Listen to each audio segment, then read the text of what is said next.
¿Ven la pantalla? Sí, doctora. Sí, doctora.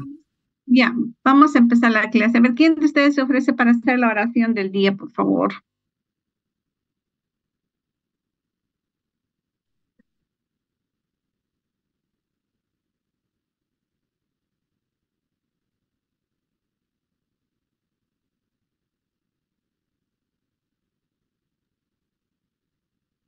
Ya, doctora.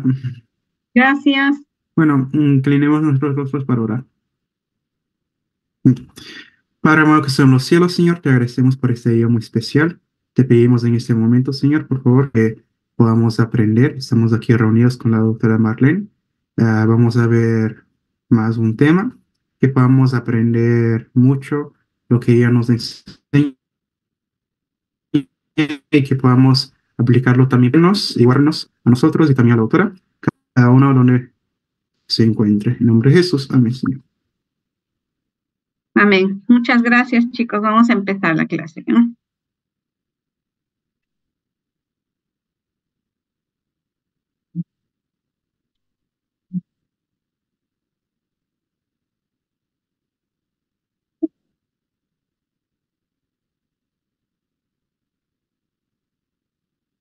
Entonces, en este capítulo que nos han designado para poder avanzar con ustedes, entonces se hace referencia a lo que vamos a tratar en la parte de osteomuscular, que tiene relación con las lesiones traumáticas y las lesiones térmicas. Entonces, vamos a hacer un pequeño recuerdo de la parte osteomuscular.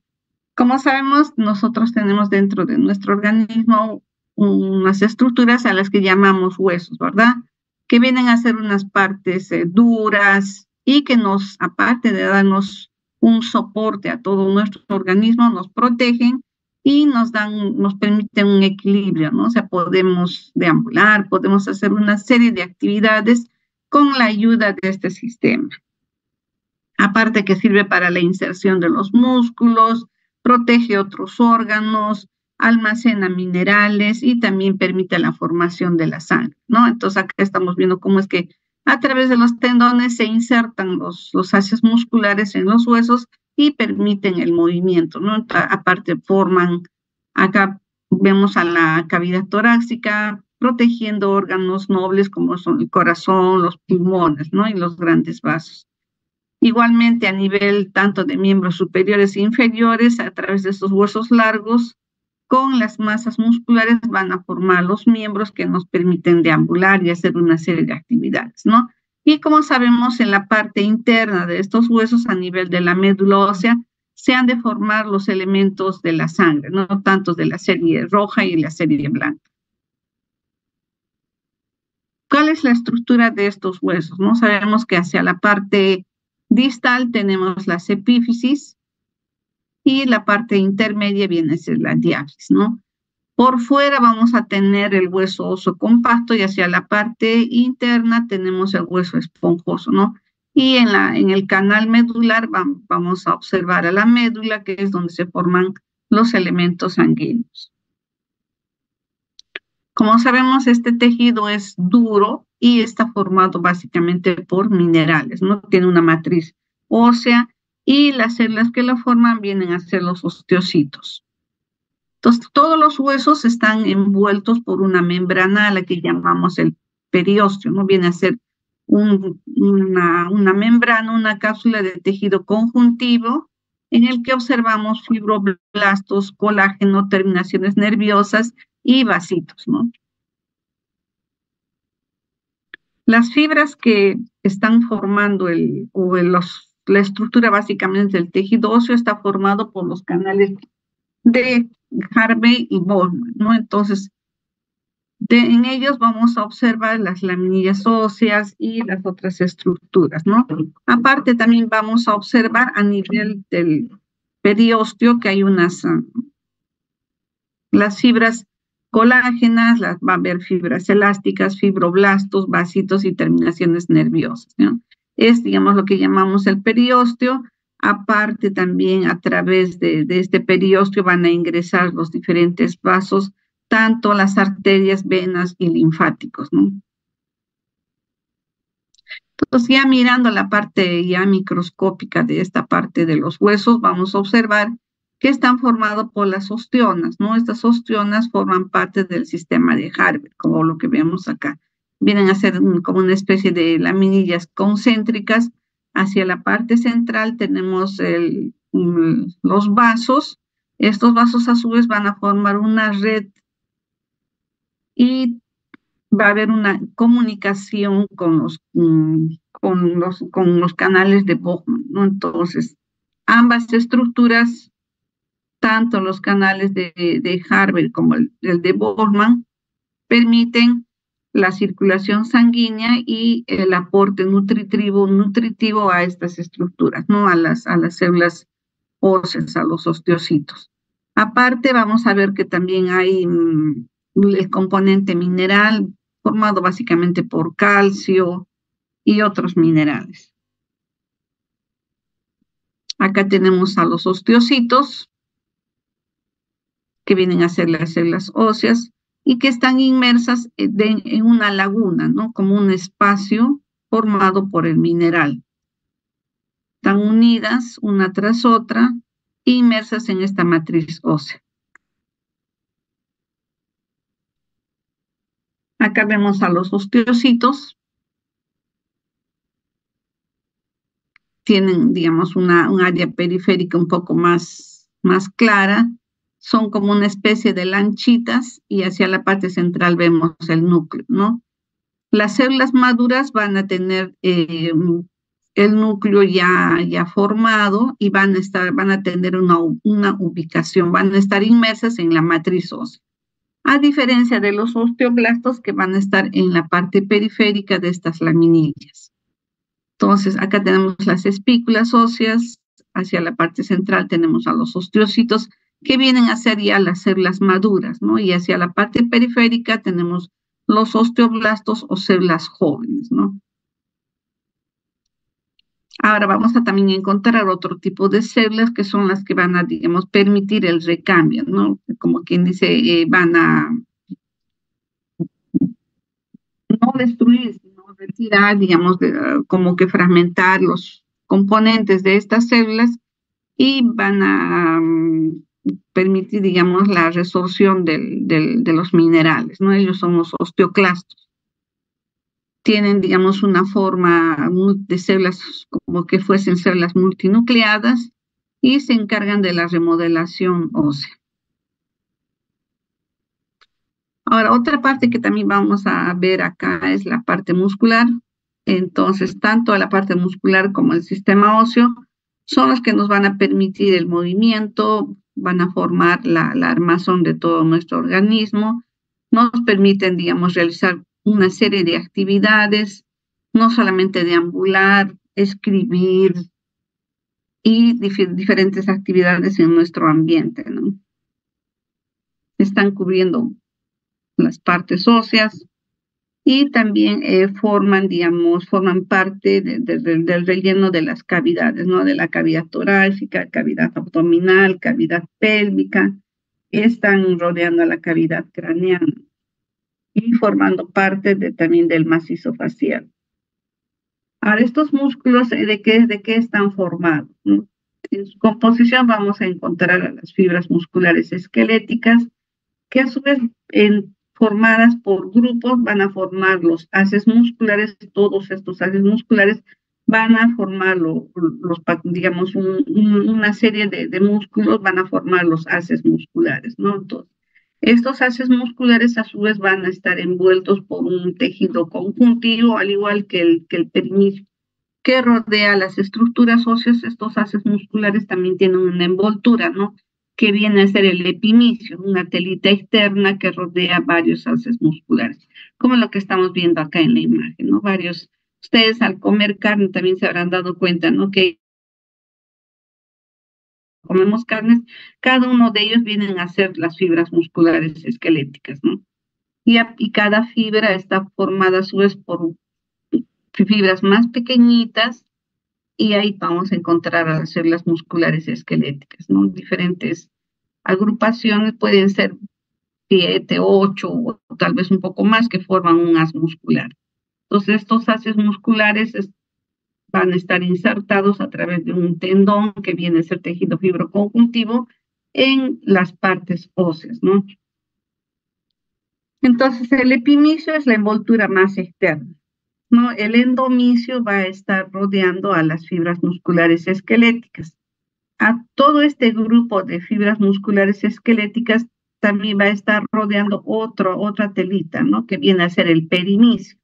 Entonces, por dentro tenemos el endomicio, luego vamos a encontrar el perimicio y externamente el epimicio, ¿no?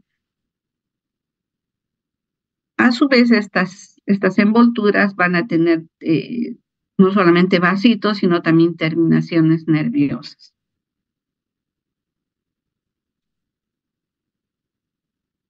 Así es, digamos, más o menos como cuando vemos en un cadáver cómo están insertados los haces musculares en las partes óseas, ¿no? A través de los tendones. Acá vemos los tendones, vienen a ser unas estructuras formadas básicamente por tejido conjuntivo, ¿no? Y que están fuertemente adheridas a las estructuras óseas, ¿no? Acá se muestra un miembro inferior en disección en el que se está exponiendo parte de los músculos que tenemos en el muslo, ¿no?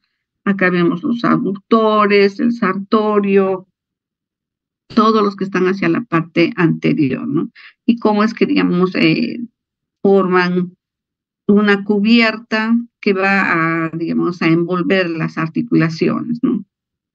Acá estamos viendo parte del sartorio cortado.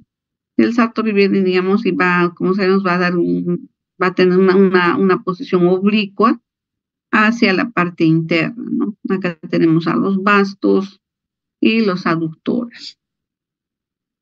El color es más o menos un color pardo rojizo. Y acá estamos viendo parte de las estructuras vasculares, ¿no? Que están corriendo en medio de ellas y llevan la nutrición y oxigenación y el aporte nutritivo hacia estas estructuras musculares. Así es como lo vemos cuando, por decir, nos llega ya sea, digamos, un espécimen formado por una neoplasia o por alguna otra patología que nos llegan al servicio, ¿no? Vemos grandes haces musculares. Acá, por ejemplo, estamos viendo un cambio de coloración. Probablemente estemos frente a un proceso neoplásico, un proceso proliferativo, ¿no? O de repente también ha habido una lesión traumática y ha necrosado toda la parte muscular y esta parte ya no puede ser, digamos, ya ha perdido su nutrición y oxigenación, entonces al no tener ya, digamos, aporte sanguíneo necesario, las fibras musculares se han necrosado y es necesario retirarlas, ¿no? Entonces así es como nos llegan las lesiones tumorales o cuando hay, digamos, alguna lesión traumática, ¿no?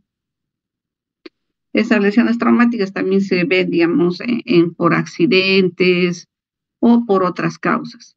Entonces, una vez que ya nos hemos ubicado qué cosa es, digamos, lo que va a formar o lo que va a estar en relación a lo que es un trauma, ya nos ubicamos, ¿no? O sea, aparte, digamos, las lesiones traumáticas no solamente van a lesionar lo que frecuentemente vemos, ¿no? Que son los miembros, sino también pueden lesionarse otros órganos que están dentro de las cavidades. Entonces, ¿cómo definimos trauma? Ya entrando a lo que es nuestro tema, ¿no? Traumatismo viene a ser, digamos, una acción de herir, es la lesión que se va a producir en los tejidos u órganos a causa de una acción mecánica externa que puede ser causada por objetos contundentes, por decir, por ejemplo, objetos pesados, ya sea, digamos, pueden ser algunas barras metálicas o puede ser, digamos, una piedra, pueden ser una serie de objetos, ¿no? Que puedan causar una lesión. Pueden ser también causadas por armas blancas, ahí tenemos lo que son objetos punzocortantes, pueden ser también causadas por objetos como los proyectiles de arma de fuego, o también pueden ser causadas por otras causas o otros agentes como el frío, el calor, o también quemaduras por sustancias tóxicas, ¿no? Entonces, estos traumatismos van a implicar un daño físico que trae como consecuencia, digamos, no solamente la lesión del órgano afectado, de las estructuras dañadas, sino también pueden poner en riesgo la vida de la persona, ¿no? Y causar incluso una hemorragias masivas, pueden causar lesiones en órganos blandos, en órganos importantes de la economía y causar la muerte.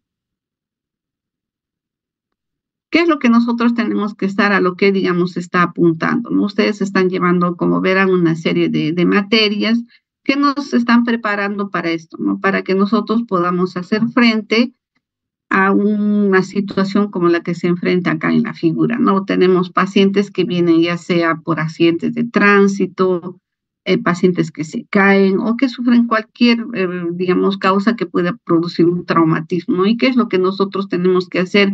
Ya sea en el área de emergencia, es decir, estar preparados, poder determinar, discernir una lesión, ¿no? ¿Qué cosa es lo que tiene el paciente y qué es lo que tenemos que hacer en ese momento que estamos en la emergencia?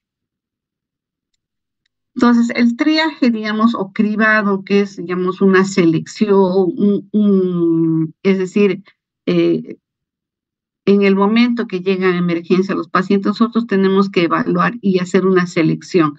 En el triaje ustedes van a ver que al paciente lo reciben, le hacen una anamnesis y en esa anamnesis ustedes pueden determinar qué es lo que tiene el paciente y hacer, digamos, un diagnóstico sindrómico y pueden derivar a las diferentes áreas a los pacientes, no sea a cirugía o a ginecología o de repente a medicina, no ver a dónde van, pero generalmente cuando hay lesiones traumáticas casi siempre van a lo que es cirugía general y a cirugía de especialidades, ¿no? Entonces, esta palabra de triaje o cribado, que es, digamos, la evaluación de los pacientes, significa clasificar, ¿no? A dónde lo voy a enviar, qué es lo que voy a hacer con el paciente.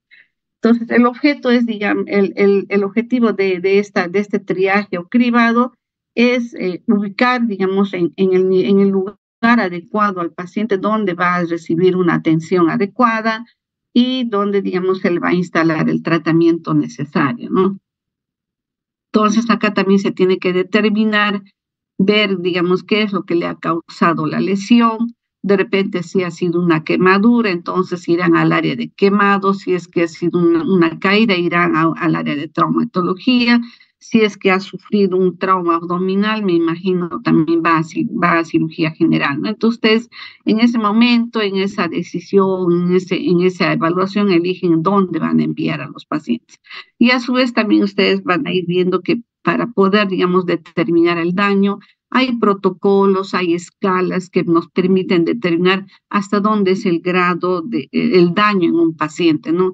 Cómo responde, si su vida está en riesgo, si es algo que tenemos que actuar de inmediato, o a veces, muchas veces tienen que entrar de frente hasta las depresiones para poderles salvar la vida. Entonces, en ese cribado, en esa evaluación, eso es lo que vamos a hacer frente a una serie de traumatismos o lesiones que puedan tener los pacientes.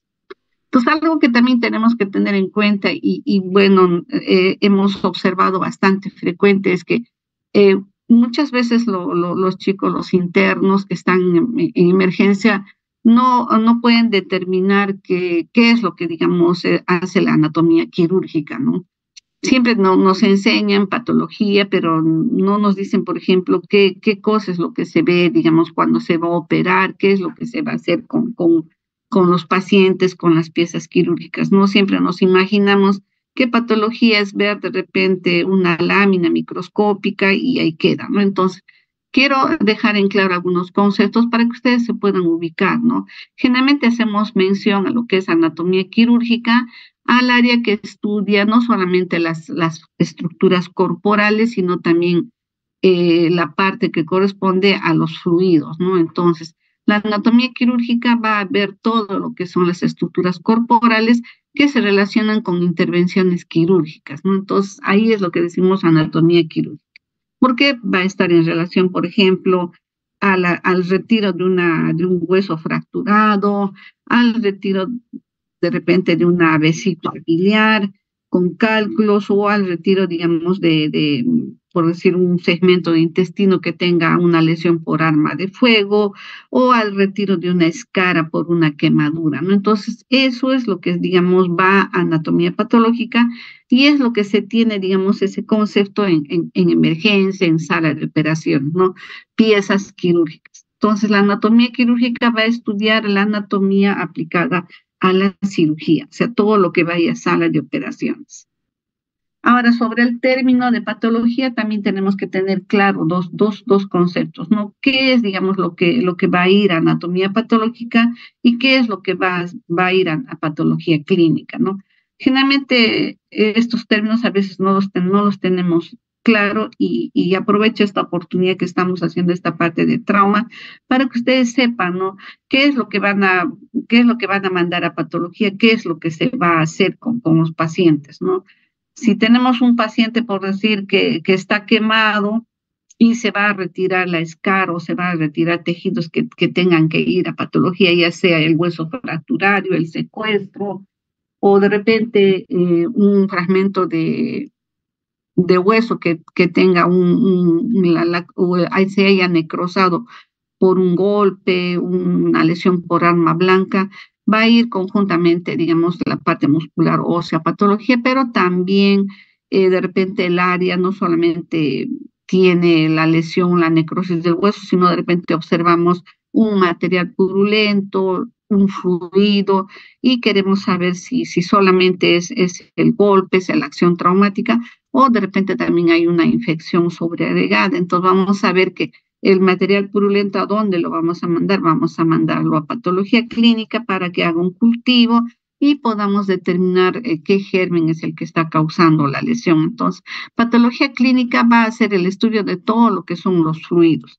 Aparte, digamos, de que estudia la bioquímica hemática, estudia el líquido pleural, líquido acítico, toda la parte bioquímica, ¿no? Entonces, eso va a patología. En cambio, anatomía patológica va a ir lo que son las muestras de los tejidos, las piezas quirúrgicas y también en el área de anatomía patológica se hace el estudio de las células. Entonces, cuando sacan un líquido pleural en un paciente, ustedes tienen que saber que no solamente es la parte bioquímica, los componentes que tiene, sino también ver si en ese líquido hay células neoplásicas. Entonces, por esa parte va anatomía patológica. Entonces tienen que tener en cuenta, entonces, anatomía patológica va a recibir lo que son las piezas quirúrgicas y también lo que son los líquidos para el estudio de las células neoplásicas. Entonces, cuando va a anatomía patológica van a pedir un PAP. ¿Qué quiere decir eso? PAP significa que en ese líquido vamos a buscar las células neoplásicas. Entonces, tengan en claro esto, chicos, para que vean, digamos, cuando tienen un líquido acítico, tengan un líquido pleural, un líquido pericárdico, un líquido cefalorraquídeo, qué es lo que van a hacer, ¿no? Si ustedes están pensando en un tumor, van a mandar para que se haga el estudio de células neoplásicas, pero si es otro, por ejemplo, una diabetes o alguna otra patología, generalmente va eso al laboratorio, ¿no? Para que se haga el estudio ya sea, digamos, el estudio de la bioquímica hemática, ver urea, creatinina y todos esos elementos, esas sustancias que se estudian. Entonces, teniendo en claro todos estos conceptos, cuando estamos en emergencia vamos a poder, digamos, decidir qué vamos a hacer con el paciente, qué cosa es lo que le vamos a solicitar, qué vamos a estudiar para llegar al diagnóstico. Entonces, ahora, ¿cuáles son las causas más frecuentes que causan los traumatismos? La mayoría se dice que son accidentes de tránsito, también vamos a ver agresiones por objetos contundentes, vamos a ver que también se pueden producir por arma de fuego, también pueden ser dentro de las agresiones objetos contundentes, también pueden ser arma blanca, muchas veces también al estar haciendo deporte se sufre caídas, no solamente en las carreras las personas se pueden caer, sino cuando están haciendo, digamos, carreras en motos o en autos también pueden sufrir accidentes en bicicleta, etcétera, ¿no? O también puede ser, digamos, caídas al estar haciendo diferentes deportes, ¿no? Salto alto, salto en vallas, todo pueden sufrir caídas y causarse lesiones. Entonces, el paciente traumatizado es aquel que ha sufrido heridas, ¿no? Y estas heridas pueden ser profundas, pueden ser superficiales, pueden solamente comprometer de repente piel, tejido celuloso cutáneo, partes blandas o incluso partes óseas y también vísceras, ¿no? Entonces, los traumas más frecuentes son el traumatismo cráneoencefálico, el traumatismo torácico, abdominal y el traumatismo que se da en los miembros superiores e inferiores. Entonces, acá, por ejemplo, tenemos una fractura a nivel de muñeca, estamos viendo el desplazamiento de la parte distal del radio y vemos también que todo esto tiene una traducción clínica, no va a haber una deformidad a nivel de la muñeca, aparte del intenso dolor en el paciente, la dificultad de la movilización y la posición de la mano. Entonces, para poder, digamos, ver el daño en las partes óseas, necesariamente tenemos que hacer una radiografía, ¿no? Y esto nos va a poder determinar el lugar que se ha lesionado y qué es lo que se va a hacer con estos pacientes, ¿no? Entonces, esto que estamos viendo acá en una placa radiográfica también lo podemos ver en otros exámenes de ayuda diagnóstica, ¿no? Y se pide, por ejemplo, una resonancia o se pide otros exámenes más específicos para ver el daño vascular, ¿no? Porque en una placa radiográfica vamos a ver más que todas las partes óseas, pero para ver, digamos, el daño de una estructura vascular, si queremos hacer una sutura o hacer, digamos, otro tipo de tratamiento, vamos a pedir el Doppler, se pide, por decir, una resonancia para ver el daño de paquete vasculonervioso y digamos qué es lo que puede estar pasando para hacer una mejor, una afrontación mejor, digamos, de estas partes dañadas, ¿no? Entonces, esta fractura, si digamos se toma una muestra, va a llegar a patología y qué es lo que vamos a ver.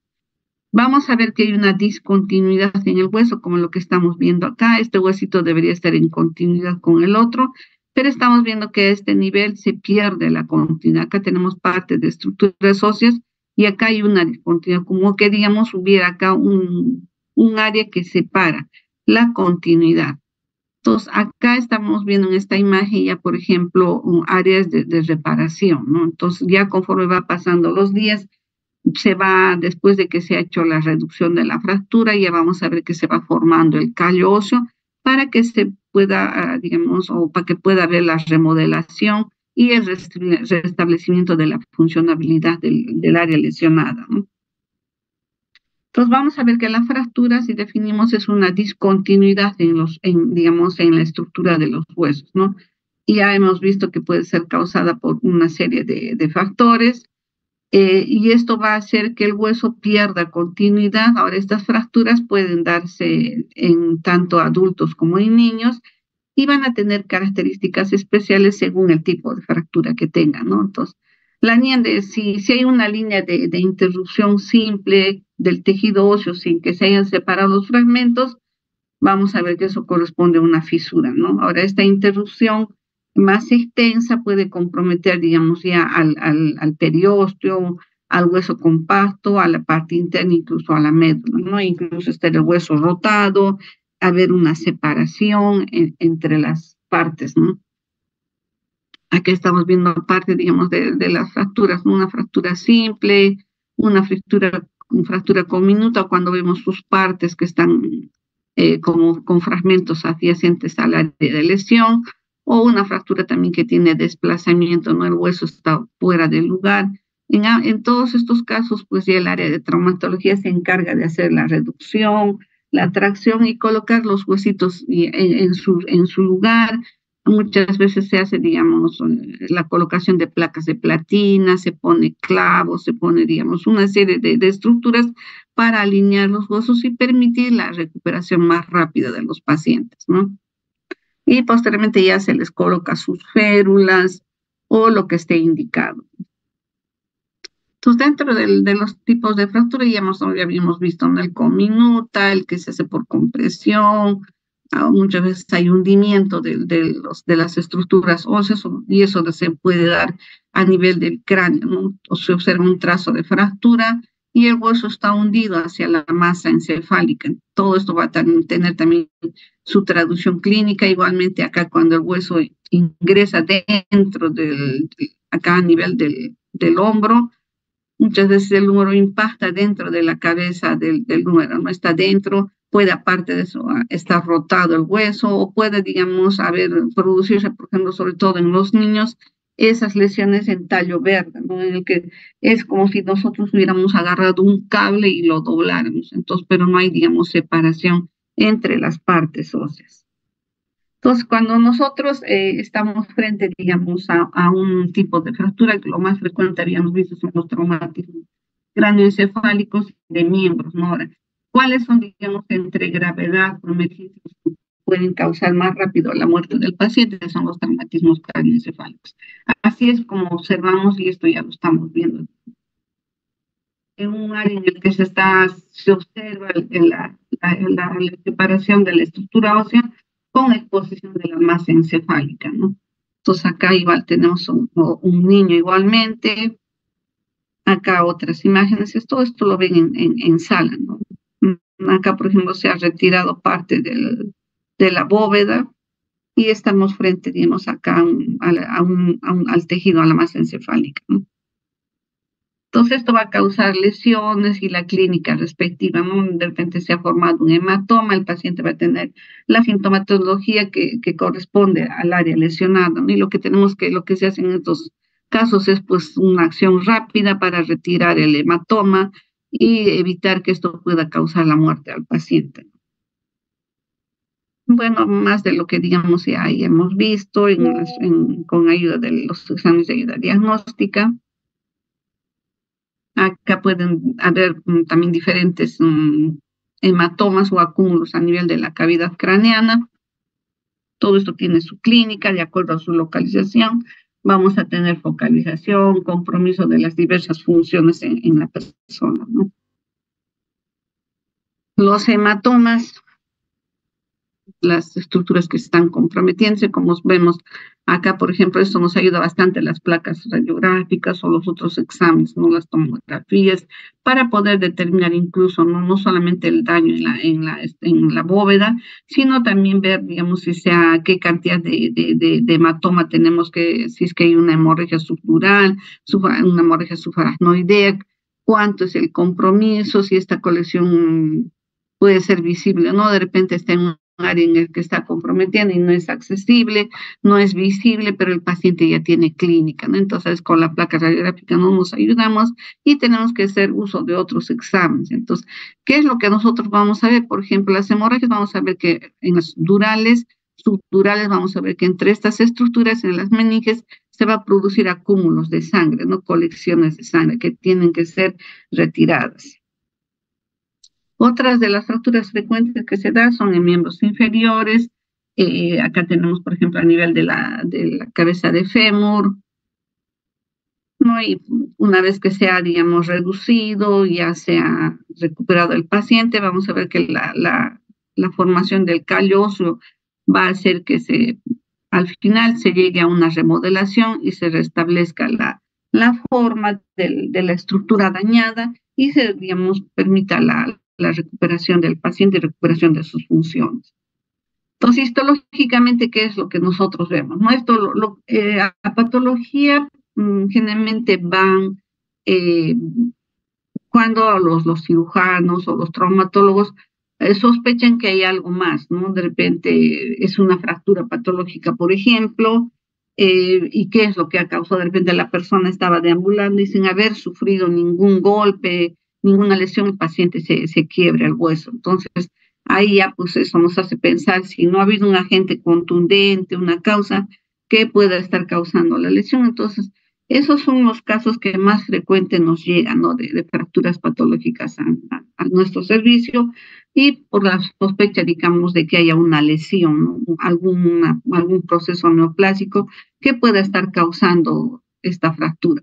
Lo otro es, digamos, el estudio que se hace, pero esto se realiza más en los áreas donde está la parte de medicina legal, ¿no?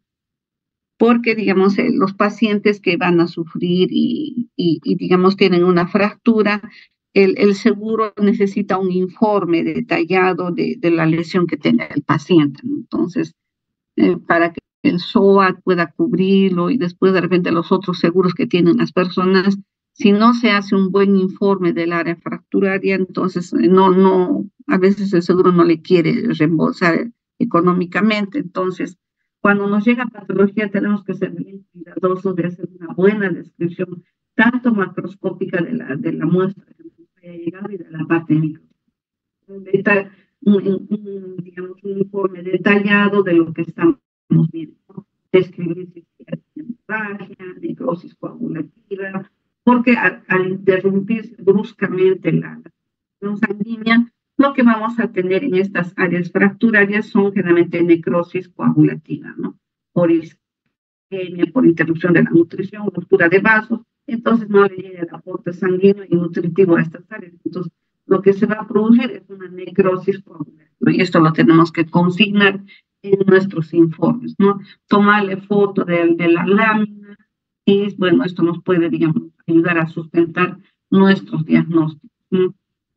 Y también tenemos que informar si solamente es la necrosis o hay algún otro agente, ¿no? Algunas veces se puede observar incluso cuando es una fractura causada por un proyectil de arma de fuego, podemos observar la pólvora como unas estructuras extrañas, amorfas, de color negruzco, en medio de las áreas hemorrágicas, ¿no? Entonces esto nos ayuda a confirmar que efectivamente la fractura ha sido causada por un proyectil de arma de fuego, ¿no? Y como les decía, esto se ve, digamos, más en la parte legal. Acá vemos pasa con la fractura, vemos acá se ha interrumpido, la continuidad en la estructura ósea, se han roto no solamente el hueso, sino también se han roto los vasitos. Entonces, acá tenemos una colección de sangre que viene a ser un hematoma. Entonces, poco a poco el hematoma también se va absorbiendo, los macrófagos vienen y reabsorben, ¿no? Entonces, poco a poco empieza nuevamente la formación de los neovasos, vasitos de neoformación, para nuevamente conectar, digamos, el fluido hemático. De esta manera se va formando el callo óseo. Ya, entonces vamos a tener acá en el área donde hay hemorragia, van a ir poco a poco. Entonces alguien está cantando.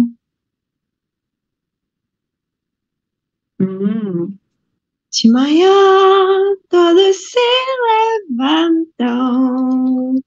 Hoy alguien nos está haciendo música. A ver, vean cuál de ustedes está con su micrófono abierto.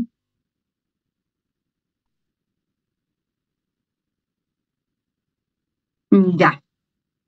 Entonces decíamos que acá donde ha habido el hematoma se va a formar el callo óseo, ¿no? Se va poco a poco proliferando los osteoclados, los osteoblastos van a ir formando la matriz ósea y hasta que se aproxima una estructura con la otra, ¿no? Se forman los vasitos de neoformación, toda esta área de donde ha estado el hematoma se va a formarse el callo óseo, ¿no?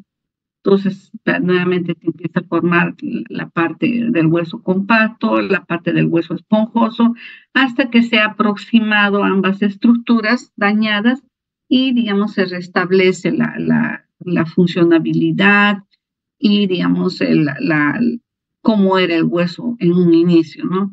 El callo óseo también no va a quedar así abultado, sino esa remodelación va a hacer que haya, digamos, una línea continua como era anteriormente, ¿no? Puede quedar de repente alguna ligera deformidad en la superficie, pero el hueso sigue siendo un hueso largo, no se altera, ¿no? Entonces, esto es lo que hace la remodelación con la formación del callo óseo, ¿no? Este callo óseo, pues realmente todo lo que son fibroblastos, tejido fibroso que queda es reabsorbido, separado por un proceso de apoptosis hasta que queda solamente el tejido que debe estar, ¿no?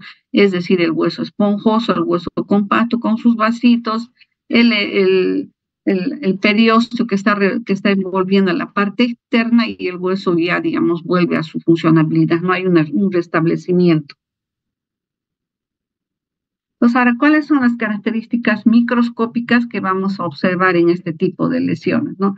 En los primeros instantes, luego de producido la fractura, la ruptura ósea, lo que vamos a observar es, como les decía, ¿no? Una necrosis coagulativa del tejido óseo compacto y esponjoso, del periósteo, de los vasitos y los nervios que están en el área, ¿no?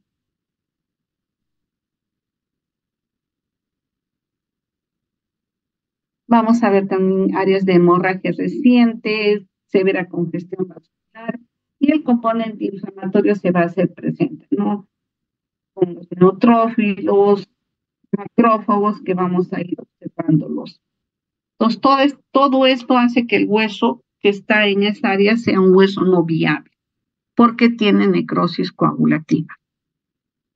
Entonces, este hueso no viable también va a ser retirado por los macrófagos, ¿no? Ahora sí es que, digamos, se entra a sala de operaciones y hay la opción de retirar el tejido que es no viable, el tejido que está necrosado, se retira. ¿Para qué? Para evitar que esto pueda ser un foco infeccioso, ¿no?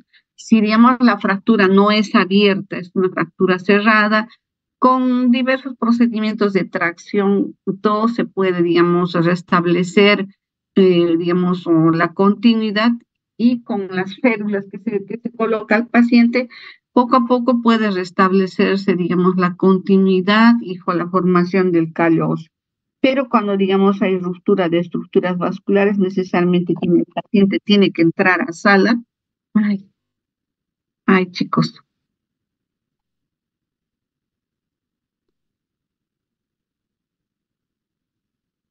Tiene que entrar a sala para que se pueda restablecer, digamos, la circulación, ¿no? Entonces, esto se tiene que hacer también previo a un examen de Doppler para ver, digamos, la continuidad, digamos, de los vasitos, para que pueda haber nutrición y oxigenación en el área y se pueda restablecer el tejido dañado, ¿no?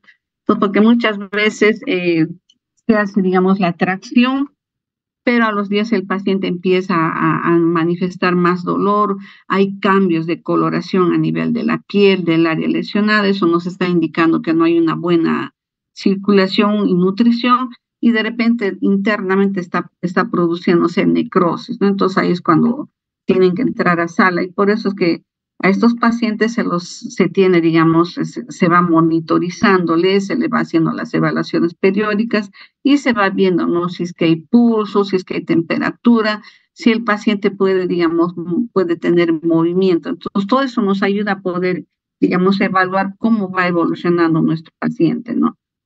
Entonces, que no es, digamos, cuestión de dejarle con el yeso y dejar así, no que pasen los días, ¿no?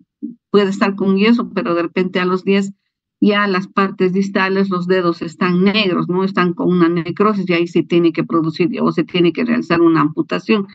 Entonces, a eso es lo que nosotros tenemos que llegar. Entonces, ustedes tienen que tener en cuenta que al haberse roto el hueso, el hueso se fractura y, digamos, tiene una parte aguda, esa parte filuda es la que va a cortar las estructuras vasculares, ¿no? Entonces, hay que tener en cuenta siempre que ha habido una fractura que puede, como los huesos están rodeados de arterias, de venas, pueden dañarse estas estructuras vasculares y haber una disrupción de la continuidad. Entonces, al romperse no solamente va a haber la hemorragia, el sangrado, el hematoma que se produce en el área, sino también, digamos, una falta de continuidad, de restablecimiento del fluido vascular, ¿no? Entonces, se tiene que tener, se evalúa esto en los pacientes, y si es necesario también se entra a sala, ¿no? Se retira todo lo que está necrosado y se le deja muchas veces con un dren o algo que pueda, digamos, orientarnos a cómo está yendo la evolución del paciente, ¿no? Entonces hay que estar evaluándole en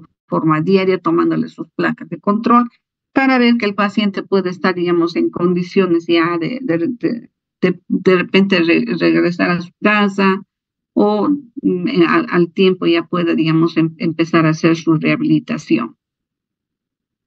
Entonces, el proceso de consolidación, eso quiere decir que se va a restablecer la continuidad en el órgano, es un proceso de regeneración ósea completa para formar el callo óseo, desapareciendo los vestigios de fractura, es decir, las áreas de necrosis coagulativa. Y esto se va a dar en 3 fases. Primero vamos a ver la formación de la fase del hematoma, en la que, digamos, la salida de los hematíes fuera de los vasos dañados se acumula y eso es lo que llamamos el hematoma, ¿no? Entonces, en esta fase se produce la ruptura de vasos dentro endomedulares y capilares intraóseos, ¿no?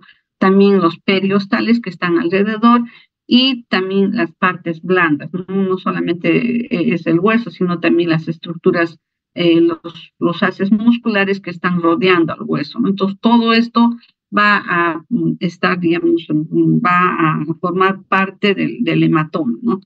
Entonces, esta área que tiene toda esa colección de sangre rodeando a los músculos, las estructuras, más los vasitos dañados, va a constituir la fase de hematoma. Luego vamos a ver que ante esta lesión vienen los elementos de la inflamación, vamos a ver que se hace presente los neutrófilos, los linfocitos y diversas sustancias, moléculas inflamatorias, ¿no? ¿Qué es lo que van a hacer? Van a, digamos, tratar, digamos, de retirar los tejidos necróticos, las células muertas, van a evitar que gérmenes puedan llegar a la zona y puedan producir, digamos, una sepsis, ¿no? Entonces, por eso que van los neutrófilos, los linfocitos, macrófagos, y estos diversas sustancias se hacen presentes, ¿no? Aparte vamos a tener que esto también llama a otras sustancias, a otras moléculas, para que se puedan, digamos, producir o vengan estos factores angiogénicos y se puedan formar los vasos de neoformación y se pueda restablecer la circulación, la nutrición y oxigenación en el área. Tenemos acá, por ejemplo, una imagen en la que estamos viendo a la primera semana después de la fractura. Como vemos, hay una discontinuidad de la parte ósea. Esto rosadito viene a ser el tejido óseo compacto y acá tenemos el área lesionada, ¿no? Entonces, a las 2 semanas vamos a ir viendo cómo se va aproximando, van proliferando los osteoblastos, y estos osteoblastos posteriormente se van a convertir en osteocitos. Vemos que esa separación que acá es un poquito más amplia, acá ya hay una aproximación, hasta que llega, digamos, a ver una continuidad en estos elementos, ¿no? Y se va restableciendo la continuidad. Entonces, en la biología de la fractura tenemos que primero va a haber una disrupción de la arquitectura y del soporte vascular, como les decía, ¿no? Se pierde la estabilidad mecánica. Cuando tenemos un hueso fracturado no vamos a poder deambular ni hacer nuestras actividades, ¿no? En esa área no hay aporte, baja el aporte de oxígeno y de nutrientes y se realiza por las colaterales que tienen en esas áreas, ¿no? A su vez, esto vamos a ver que también se liberan diversos factores, sustancias, elementos que van al área lesionada para restablecer la funcionabilidad. Entonces, acá tenemos el inicio de la osificación endocondral. Vemos cómo en la figura anterior, ha visto cómo se aproxima a las partes óseas. Todo esto va proliferándose, acá se van formando las partes, los osteocitos inmersos en su matriz ósea, van a ir aproximándose hacia el otra área lesionada y se restablece el tejido óseo, ¿no? Tanto compacto como esponjoso. Este ya es un hueso formado. Acá tenemos lagos donde vamos a encontrar a los osteoblastos que están proliferando. Los cambios que se van a dar en las 2 primeras semanas tenemos que las células hematopoyéticas, los otros elementos que tenemos ahí en el área lesionada, van a ser reabsorbidos y también se van a formar los vasos de neoformación, ¿no? Para restablecer la funcionabilidad. Vamos a ver que una vez que ingresan estos vasos o se empiezan a formar los vasos de neoformación, también se hacen presentes otros elementos, ¿no? Fibroblastos. Estos fibroblastos a su vez van a generar colágeno, van a generar factores de angiogénesis, los macrófagos van a restablecer, van a retirar todos los tejidos que son innecesarios y va quedando solamente la estructura necesaria, ¿no? Entonces, ahora de retirar todos estos elementos también se encargan los osteoclastos, ¿no? Y los osteoblastos van a ir reemplazando y formando los canales de Harvard y de Bowman, ¿no? Y el tejido óseo que ha de quedar. Aparte también algo que me olvidaba, ver tejido de granulación. Ese tejido de granulación está formado básicamente por vasitos de neoformación, linfocitos, macrófagos, fibroblastos, ¿no? Eso es lo que nosotros llamamos tejido de granulación y eso lo vamos a ver cercana al área lesionada, ¿no? Acá tenemos la línea de fractura, acá estamos viendo los osteoclastos que están retirando los tejidos necróticos y el tejido de granulación es el encargado, digamos, aparte, digamos, de brindar el medio necesario a través del aporte de los vasitos de neoformación, sino también los otros elementos de defensa, ¿no? Linfocitos, macrófagos, neutrófilos, ¿no?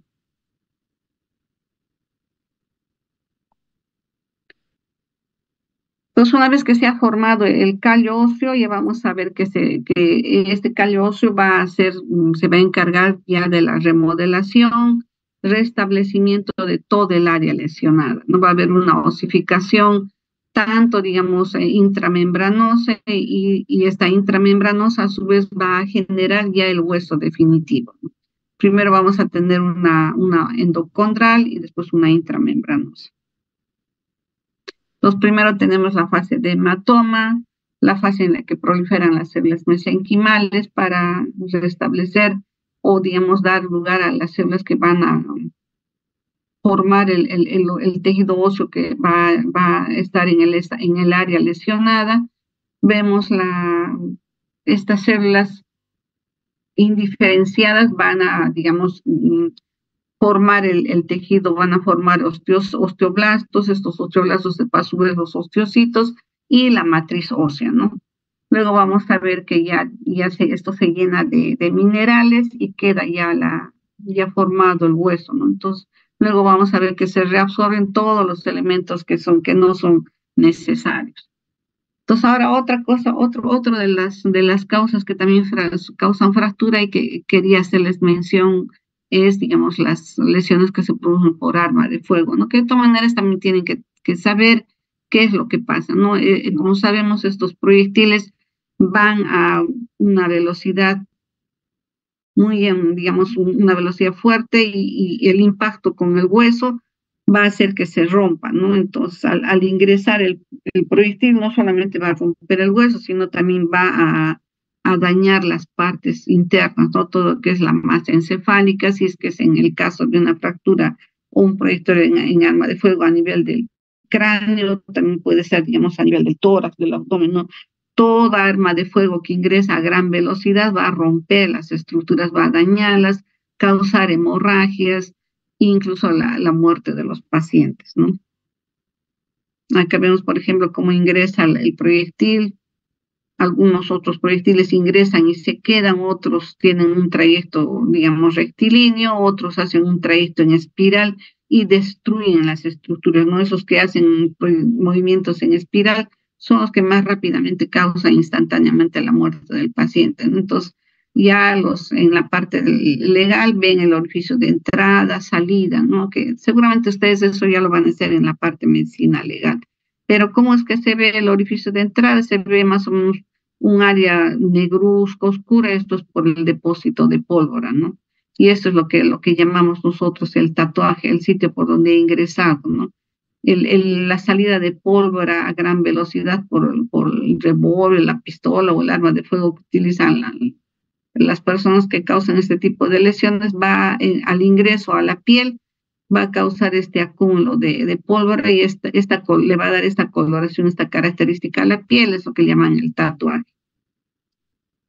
Entonces, internamente ya causan, por ejemplo, estamos viendo lesiones en la cavidad abdominal, ruptura de asas intestinales, de hígado, vaso, y muchas veces esto ya es difícil de poder recuperar, ¿no?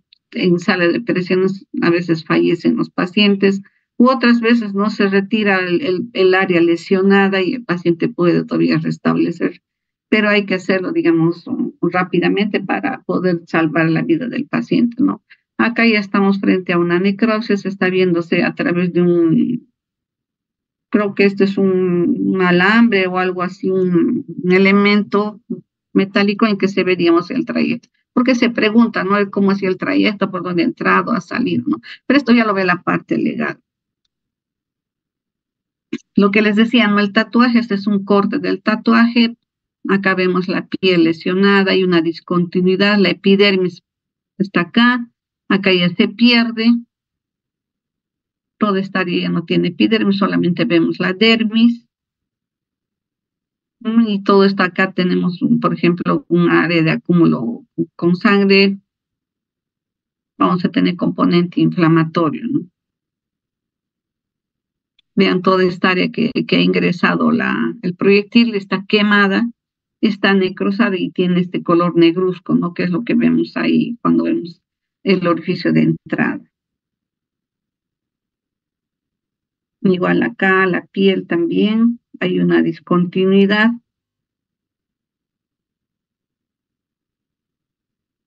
Y si es que esto ha ingresado a órganos nobles como es la masa encefálica, cerebelo, cerebro, va a causar extensas áreas de necrosis, ¿no? Hemorragia, como lo que estamos viendo por acá. Histológicamente, ¿qué es lo que vamos a ver? Vamos a ver una necrosis igual coagulativa y áreas de extensa hemorragia, ¿no? Este es el hematoma que estamos viendo acá en el caso de un hematoma subdural.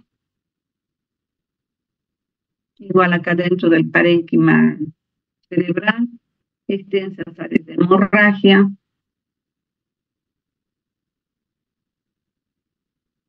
Acá igualmente también estamos viendo la meninge y debajo de la meninge tenemos extensas áreas de hemorragia. Entonces, ahora entrando a lo que son las lesiones térmicas, vemos que estas son lesiones que se producen por agentes físicos o químicos y adentro que pueden producir una grave afección en el tegumento superficial, hasta incluso la destrucción de los tejidos adyacentes, ¿no? La característica que va a diferenciar a estas quemaduras de otro tipo de lesión es, digamos, aparte de cuál es el agente que lo causa, cada uno de ellos va a tener, digamos, unas características en la piel, ¿no? Si es una quemadura por agente físico, ya sea calor o frío, va a tener sus características, ¿no? Si es una quemadura por un agente químico, igualmente, ¿no? Cada uno de ellos va a tener sus características especiales, y ya sea por sustancias tóxicas o, digamos, por un agente físico caliente o frío.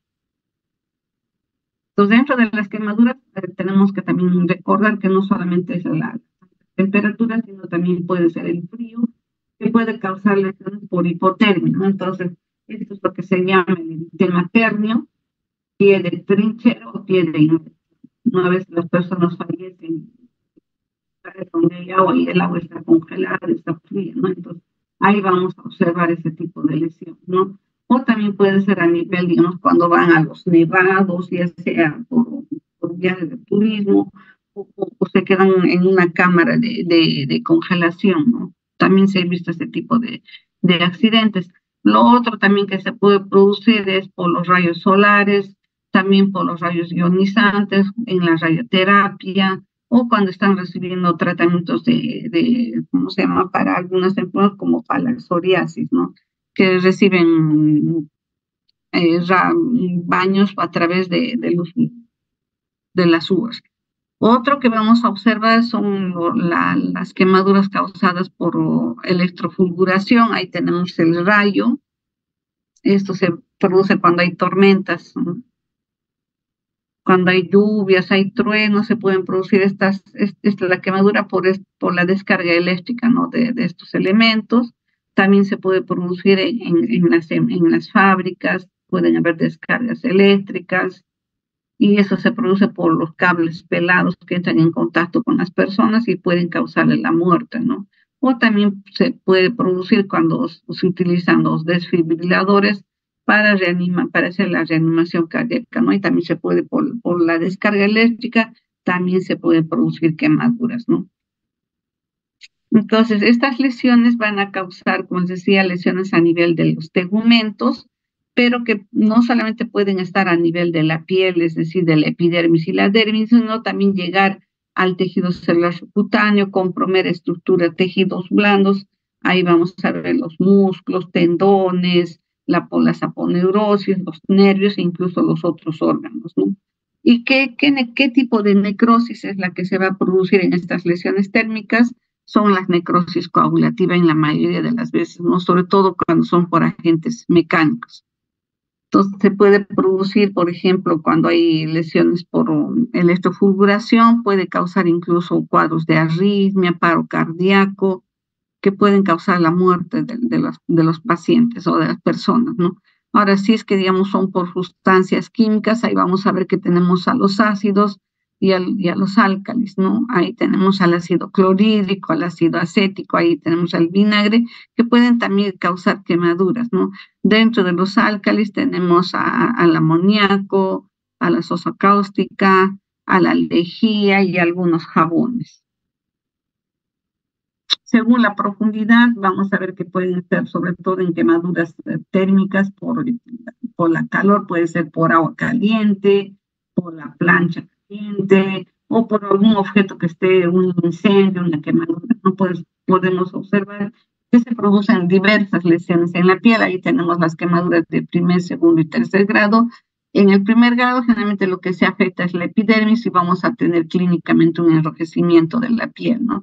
En el de segundo grado vamos a ver que ya se producen lesiones a nivel de la dermis, entonces vamos a ver la formación de las flictenas o ampollas. Pueden ser en estos casos una quemadura superficial de la dermis papilar, pero si es profundo vamos a ver que ya compromete la hipodermis, ¿no? Entonces en el tercer grado ya llegan a estructuras más profundas, es decir, que pueden comprometer huesos y incluso músculos y nervios, ¿no? Los signos, acá ya la clínica, lo que les decía, ¿no? El enrojecimiento, puede haber incluso pigmentación, ponerse la piel un poco más oscura y empezar a pelarse conforme van pasando los días, ¿no? Y esto también lo vamos a observar en las quemaduras solares, ¿no? Al estar exponiéndonos mucho rato en el sol. Ahora, aparte, digamos, del enrojecimiento, hay dolor en el área lesionada y la piel está sensible, ¿no? En este segundo grado vamos a ver la formación de las flictenas o ampollas, es decir, va a haber un desprendimiento de la epidermis y debajo de ese desprendimiento vamos a ver el acúmulo de material acuoso, ¿no? Porque vemos a las ampollas que debajo tienen un líquido, ¿no? Ese líquido es suero. Aparte vamos a ver también que pueden estas ampollas desprenderse y mostrar la piel denudada, ¿no? Entonces esta piel denudada también causa bastante dolor y puede haber una infección sobreagregada. Entonces cuando vemos las ampollas es preferible no reventarlas, esperar que ese líquido se reabsorba solo y con el pasar de los días va a ser más rápida la recuperación. Para ver, digamos, las quemaduras, como sabemos, existe la regla de los 9, esto, viendo la extensión, podemos hacer una sumatoria y ver con cuánto es el compromiso del cuerpo quemado, ¿no? A qué porcentaje estamos llegando. Ahora, ¿qué es lo que vamos a ver, digamos, histológicamente en estas áreas, ¿no?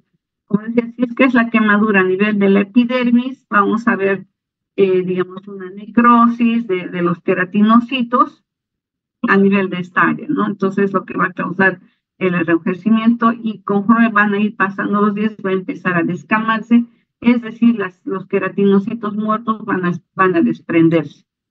Pero si ya, digamos, tenemos una quemadura que compromete ya no solamente la epidermis, sino la dermis papilar, la dermis reticular, vamos a ver que se produce un desprendimiento suprabasal de toda la epidermis y se van a formar o ampollas, ¿no? Entonces, ahí va a haber salida de líquido, tanto, digamos, de los vasos linfáticos, puede haber acúmulos de hemátias y van a formarse las ampollas, ¿no?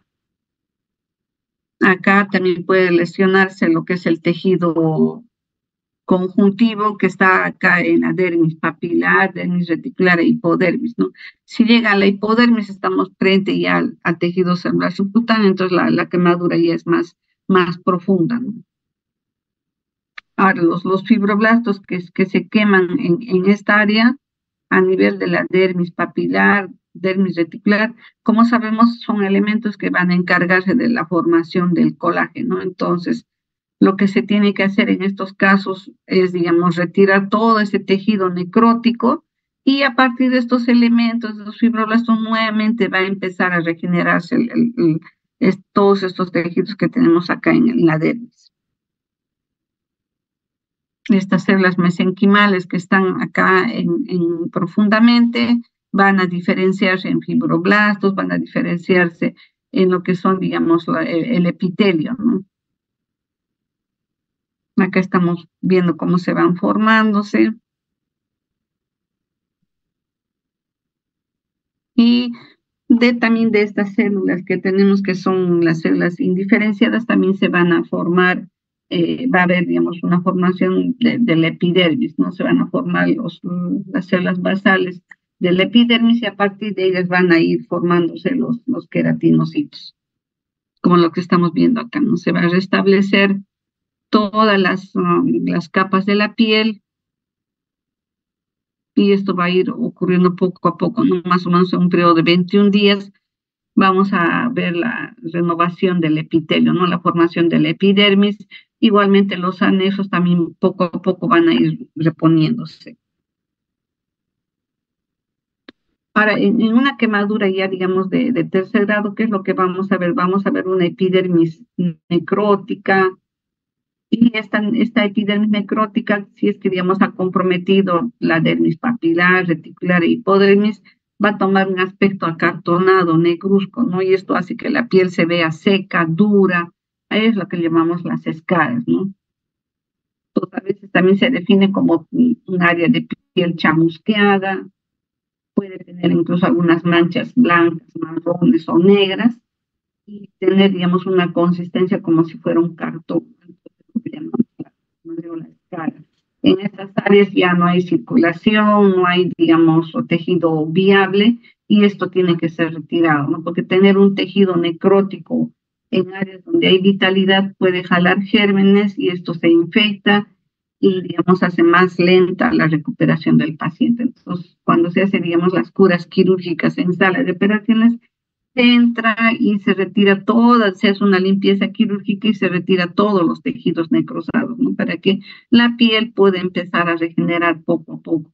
Y muchas veces cuando las quemaduras son amplias y se retira grandes áreas de tejido, se tiene que colocar los injertos, ¿no? Pero para eso también se va evaluando cómo va granulando, cómo va, digamos, poco a poco creciendo el epitelio, ¿no? Cómo se va formando la dermis y posteriormente la epidermis. Acá tenemos una quemadura de primer grado y crecimiento, solamente está comprometida la dermis, ¿no? Puede haber incluso edema, como lo que vemos acá, ¿no? Un área de enrojecimiento. Todo esto viene a ser, digamos, la epidermis, lo que vemos acá, y esto es la dermis, ¿no? Acá ya estamos en la parte de la hipodermis, donde hay tejido celular subcutáneo. En las quemaduras amplias, todo esto se daña. Entonces, digamos, una quemadura ya de tercer grado. Acá tenemos la formación de las flictenas, vean. Acúmulos aparecen como unas ampollas, unas bolsitas de líquido, ¿no? En el área lesionada. Esto es lo que es la quemadura de segundo grado. Acá igualmente tenemos, vean, estas ampollas, estas flictenas amplias en una mano que se ha quemado. Acá ya las escaras. Y lo que vamos a observar en este nivel histológicamente es una destrucción de toda la epidermis. Acá la epidermis se ha dañado, está todo necrosada. Incluso esta parte de acá estamos viendo que está de color rosado, ¿no? También tiene una necrosis coagulativa. Todo esto va a formar unas áreas, digamos, con pérdidas de vitalidad, y va a formar posteriormente las escaras, ¿no? Y todo esto tiene que ser retirado con la cura quirúrgica.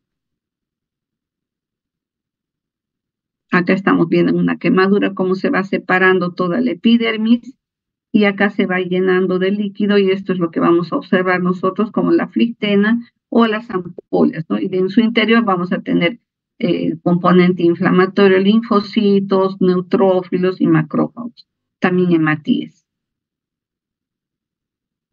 Ahora, en estas quemaduras, cuando ya, digamos, se compromete la dermis, pueden producir cicatrices, ¿no? Entonces, en lo posible, nosotros siempre debemos evitar romper estas ampollas, ¿no? No dejar que esto se reabsorba solo y para que también la recuperación sea más rápida, ¿no? Y de esa manera vamos a evitar que ingresen gérmenes y la curación se, digamos, demore más tiempo. Acá tenemos de las escaras. Generalmente esto se produce en incendios, ¿no? Donde hay quemaduras más amplias, como lo que vemos acá. Acá tenemos áreas con escaras todavía. Acá tenemos también otra escara, bien, tienen áreas amarillentas, negruzcas, blanquecinas, ¿no? Y acá, por ejemplo, se ha ido retirando poco a poco los tejidos necróticos y vemos que está granulando, ¿no? Acá tenemos otra escara igual, tensas áreas con tejido negruzco, y esto también tienen que, todo esto se retira en sala de operaciones. Acá vemos el área lesionada, todo el tejido necrótico, cuando es una quemadura ya de tercer grado, todo esto tiene que ser retirado con todo lo que son los tejidos no viables, ¿no? Entonces, a esta área lesionada, como vemos, se va a hacer presente diversos elementos, no solamente células primitivas, células embrionarias, para a partir de ellas generar fibroblastos, generar el epitelio y se pueda, digamos, ir recuperando la funcionabilidad del área, ¿no? Pero cuando son quemaduras extensas, este proceso se acontece y por eso es que se tiene que colocar los injertos, ¿no? Para acelerar ese tiempo de regeneración, porque tener a los pacientes con áreas amplias, denudadas, no solamente hace que se pierda agua, sino puedan entrarle gérmenes y su recuperación se hace lenta, ¿no? Aparte que estas quemaduras amplias con compromiso de la dermis son lesiones que van a dejar cicatriz y muchas veces se producen queloides, impidiendo, digamos, el restablecimiento de la funcionabilidad, sobre todo en las manos, en las áreas de extensión como los codos, las axilas y todo, ¿no? Acá tenemos un área de necrosis coagulativa, se ha perdido la epidermis y la dermis, ya no se distingue nada, todo parece una masa rosada, no se distinguen bien los elementos celulares, todo esto que vemos de color rosado y con puntitos más oscuro es un área de necrosis, ¿no? Acá todavía vemos algo de colágeno, acá vasitos con también necrosis de su pared, no se distingue bien las capas, y en su interior tenemos hematíes, ¿no? Hay una congestión vascular. Acá tenemos una piel que ha sufrido quemadura. Acá también otra en la que se ve todo el segmento del epidermis necrótico, no se identifican las capas basales, las células espinosas, ni las células, ni el estrato granuloso, ni el estrato córneo, ¿no?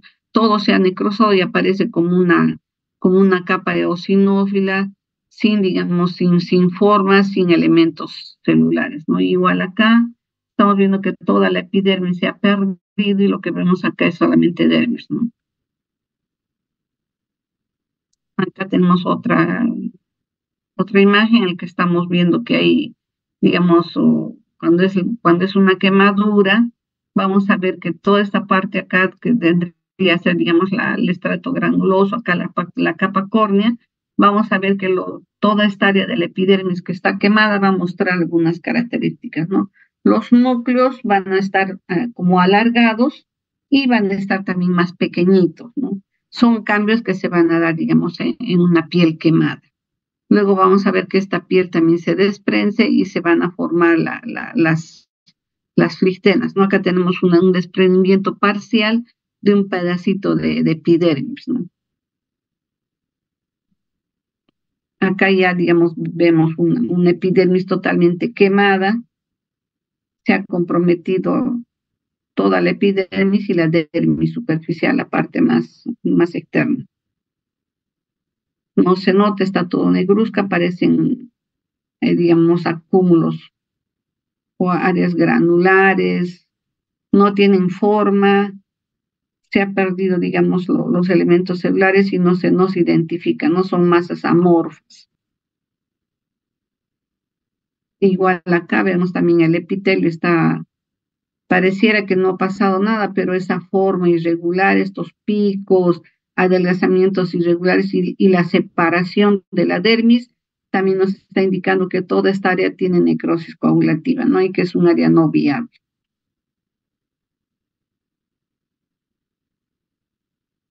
Acá otra área en la que se ve una necrosis más amplia y que compromete la dermis, ¿no? Acá ya no se ve ni epidermis, todo está de color rosado. Eso que vemos acá de color rosado parece que estuviéramos frente a un lago, a un área en el que no vemos ya elementos celulares, no hay, digamos, vasitos, no hay glándulas anexas, no hay terminaciones nerviosas, nada, todo aparece como una masa amorfa rosada, esto es dermis quemada, ¿no? Acá dermis también ya desapareció. Y acá estamos viendo una separación de la epidermis y debajo estamos viendo un acúmulo de líquido, ¿no? La formación de una flictena. Acá vemos igual otra, una necrosis de toda la epidermis. Entonces acá vamos a ir viendo, por ejemplo, algunas características que se ven microscópicamente a nivel, digamos, de la epidermis y la dermis, ¿no? Los cambios bruscos, vamos a ver, por ejemplo, cuando las lesiones han sido también igualmente así rápidas, ¿no? Por ejemplo, en el electrofulguración o la caída, digamos, de elementos muy, muy calientes que inmediatamente queman la piel y dañan, ¿no? Ahora, los cambios que se van a producir, la respuesta es, digamos, la formación, tenemos la formación de las ampollas, de las vesículas, las flictenas, ¿no? Ahora, la piel, por ejemplo, las papilas que se producen o las papilas que tenemos normalmente en la dermis, se aplanan, la dermis ya no tiene esa característica normal, sino parece que todo fuera un área aplanada. La epidermis está negra, carbonizada, de color oscuro. Si es que, digamos, llegamos todavía a distinguir algunos núcleos, vamos a ver que están alargados, tienen un aspecto vesiculoso.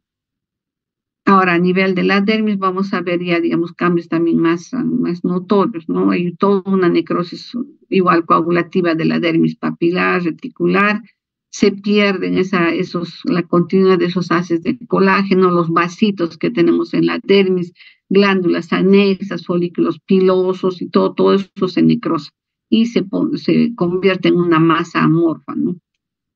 Puede haber también incluso algunas áreas en las que va a haber depósitos o va a haber acúmulos de gérmenes, puede haber áreas de calcificación en las áreas de necrosis, ¿no? Y el componente inflamatorio que también lo podemos observar. Acá vemos en esta área una piel, este es un área de quemadura ya que se ha recuperado después de que ha habido una lesión. Vemos aparentemente una epidermis normal, pero la dermis tiene, digamos, mayor espacio, mayor espesor y todo esto está de color rosado, ¿no? Entonces esto es lo que se conoce o lo que vemos en los queloides, ¿no? En los queloides vamos a tener un tejido fibroso, duro, y esa dureza le da el acúmulo de colágeno acá en la dermis, ¿no? Intenso acúmulo de colágeno, no se ve anexos, los folículos desaparecen, los folículos pilosos desaparecen, al igual que las glándulas endocrinas, no hay, todo se pone duro por el acúmulo de colágeno, que va a ocupar la dermis reticular básicamente y parte de la hipodermis. A ver, chicos, de lo que hemos visto, ¿cuál sería vuestro diagnóstico? Más o menos así va a ser una pregunta del examen. ¿Qué dirían ustedes si ven estas imágenes en vuestro examen? ¿Qué dirían? A ver, opiniones de lo que hemos conversado, ¿qué dirían?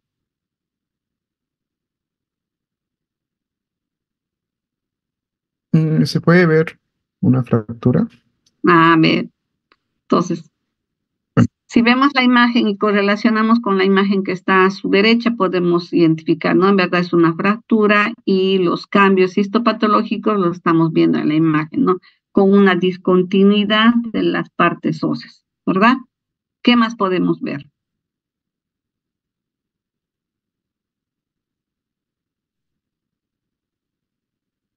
¿Qué sería toda esta parte de acá? Acá que está debajo de los huesitos rotos.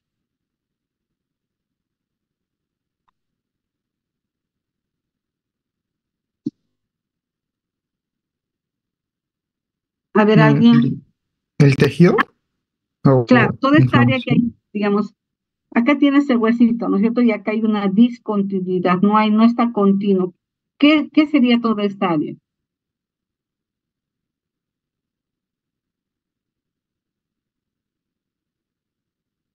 ¿Qué tipo de necrosis estaríamos viendo ahí?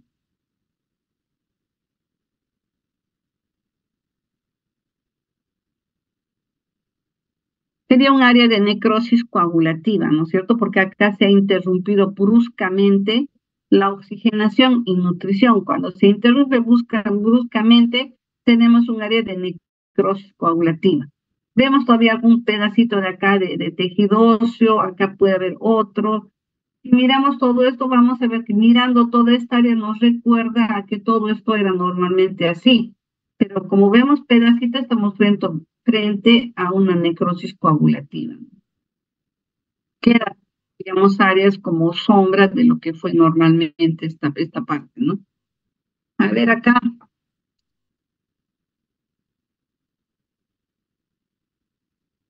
¿cuál sería vuestro diagnóstico acá?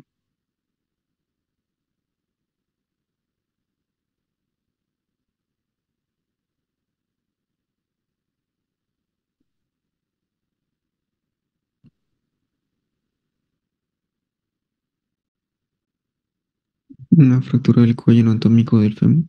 Ah, muy bien, ¿ves? Igual también tienen que describirlo, decir qué es, ¿no?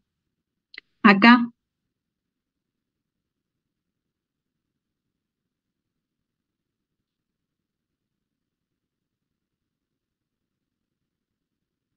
¿qué están viendo? Una Esto quemadura. es, exacto, es una quemadura. ¿Y quemadura de qué grado sería esto?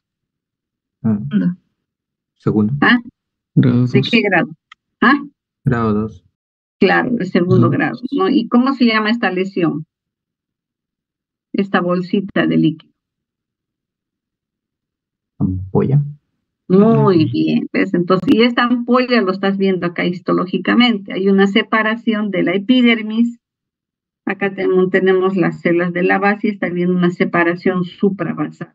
Basal, decimos supra porque está encima de la basal y la epidermis se está levantando y acá está viendo un acúmulo de líquido, ¿no es cierto? Entonces, este acúmulo lo estás viendo acá macroscópicamente, no clínicamente. ¿Acá qué sería?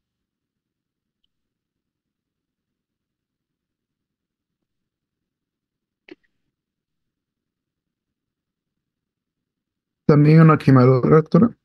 Ujú, muy bien, ¿no? Entonces, estamos viendo todas estas áreas quemadas. Si se le ha hecho un corte, vamos a ver acá. Vean, la epidermis prácticamente queda nada, ¿no? Adelgazada, necrótica. Y las estructuras que están debajo también están necróticas. ¿Qué tenemos acá en la dermis papilar y reticular? Tenemos anexos, tenemos folículos pilosos, tenemos glándulas endocrinas, tenemos terminaciones nerviosas, vasitos, todo esto está necrosado. Entonces vean, lo que estamos viendo acá también lo vemos acá, ¿no? Ya se ubican, ¿verdad? ¿Está difícil o está fácil? No sé, doctora. ¿Cómo dicen? ¿Se orientan?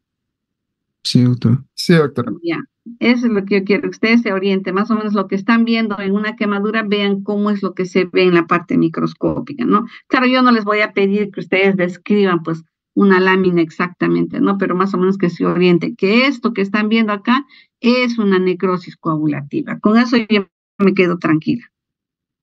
Entonces, ahora vamos a continuar con la otra parte que, bueno, incluye también vuestros sílabos, las neoplasias osteomusculares. Empezaremos con algunas de las más frecuentes que se ven.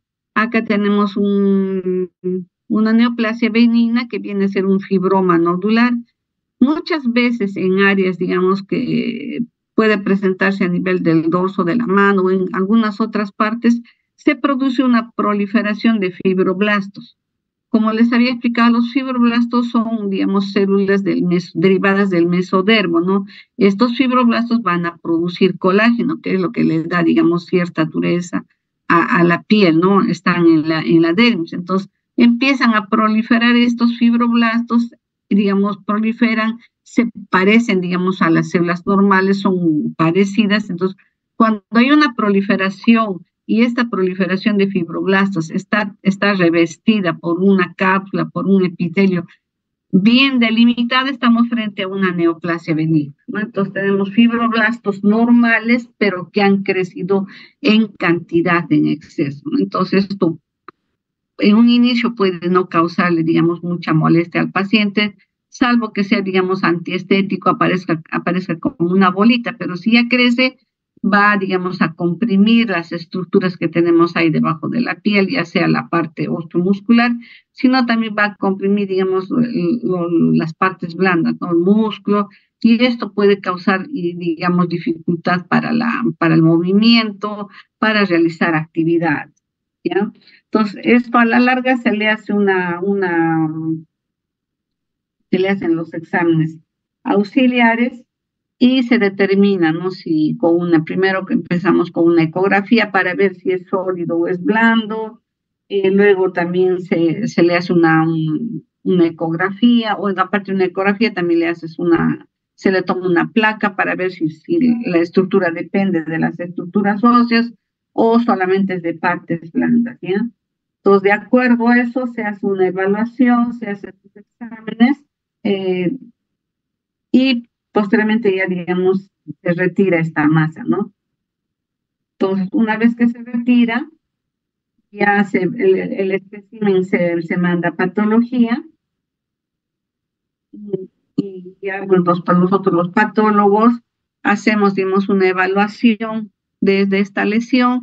Así es como nos llega la pieza anatomía patológica. Claro, esto ya está fijado, ya se ha colocado en formol, generalmente llega cubierto por coágulos hemáticos, entonces nosotros ya le retiramos los coágulos y lo colocamos en formol limpio, ¿no? Para que se pueda fijar y podamos hacer los cortes y ver de qué está compuesto esa masa, ¿no? Como vemos acá tiene una telita que lo cubre, entonces esa telita que lo cubre, que hace que esté bien delimitada y una vez retirada, digamos, ya se curó el paciente, estamos frente a una neoplasia benigna, ¿no? Entonces, esta lesión se llama un fibroma nodular y es una masa circunscrita, localizada, puede tener múltiples áreas nodulares, tiene un color pardo amarillento y al corte, cuando se corta, tiene una superficie homogénea y está formada básicamente por fibroblastos, ¿no? Por estas células fusiformes que se parecen a las células normales, ¿no? En un fondo mixto, en un fondo, digamos, de colágeno, que es lo que le da dureza a estos mismos fibroblastos, producen colágeno, que es este fondo rosado. Entonces tenemos fibroblastos y colágeno, este es un fibroma nodular. Otra lesión que también es benigna es un condroma, ¿no? Los condromas pueden formarse también en diversas áreas de nuestro organismo, son frecuentes a veces en estas partes de los huesos, a nivel de las diáfisis, pueden formarse o parte de las epífisis, van a empezar a proliferar los condrocitos y van a formar los condromas, ¿no? Entonces, estos condromas ocupan un espacio, dificultan la movilidad, causan dolor, aparte pueden tener un efecto de masa, entonces causan incluso destrucción del lugar donde están, del tejido que está a su alrededor, y hay que retirarlo. ¿De qué están formando? Están formando de condrocitos normales, como los que vemos acá. No tienen actipia, es decir, no son células malas. Pueden aparecer otras lesiones que también vamos a ver, son los osteomas, osteoides, que también aparecen, es la formación de tejido óseo. Pueden ubicarse en huesos planos como como los de la bóveda craneana o en otras partes, ¿no? Entonces aparecen como unos nódulos, unos bultos acá debajo de la piel de consistencia pétrea, ¿no? Como si estuviéramos agarrando una piedra y es porque está formado por tejido óseo, ¿no? Pueden ser únicas, pueden ser varias. Se toma la placa radiográfica y se ve, digamos, un área densa. Acá tenemos a nivel del cráneo, en un paciente que se le hizo necropsia. Y cuando se retira y se manda la masa patología, lo que vemos acá es, ¿no?, la tabla ósea y, digamos, el crecimiento por el acúmulo de estos osteocitos con su matriz.